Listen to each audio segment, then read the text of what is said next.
నా ప్రియమైన తెలుగు కుటుంబానికి మెరీ క్రిస్మస్.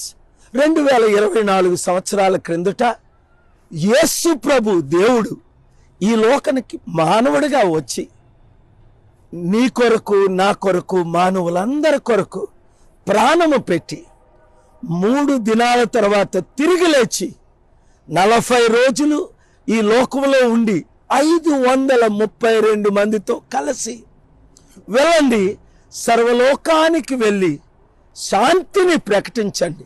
మతాన్ని ప్రకటించమనలేదు, ఒక మతంలోకి మార్చమనలేదు, ఇంకో మతం నుండి శాంతిని ప్రకటించండి.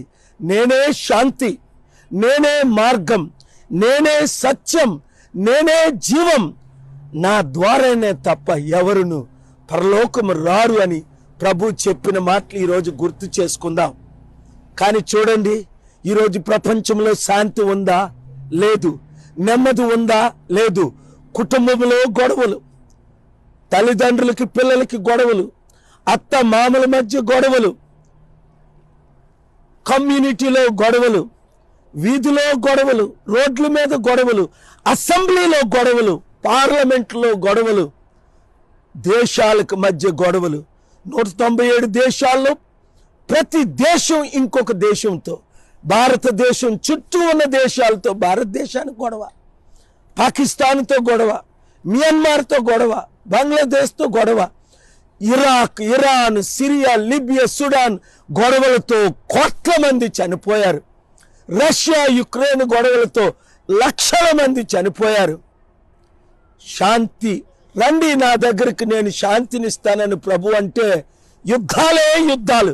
ఈ రాజకీయ నాయకులు, ముఖ్యంగా ప్రపంచ నాయకులు ఎప్పుడు యుద్ధం చేద్దాం, ఎలాగ డబ్బు ఖర్చు పెడదాం, ఎలాగ డబ్బు సంపాదిద్దాం, ఎలాగ లోకాన్ని సర్వనాశనం చేద్దాం అనే సైతాను మనసుతో యుద్ధాన్ని చేస్తుంటే ప్రార్థించరా? మీరందరూ ఈరోజు ప్రార్థించి ఏదో గిఫ్ట్లు ఇచ్చుకోవడం కాదు, ఇంటికెళ్ళి తినడం కాదు, లేదా తాగి పడుకోవడం కాదు. క్రీస్తు పుట్టింది నిన్ను నన్ను రక్షించడానికి, మన ద్వారా క్రీస్తు సందేశాన్ని లోకానికి ప్రకటించడానికి.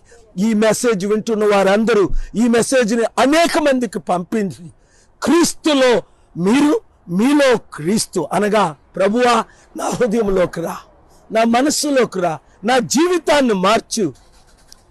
అసత్యాన్ని ద్వేషించి సత్యాన్ని ప్రేమించి సత్యాన్ని ప్రకటించి అవసరమైతే సత్యం కొరకు ప్రాణం ఇచ్చేటట్టు తయారు చేయి ప్రభువా అన్న ప్రార్థన మీరు ప్రార్థించండి.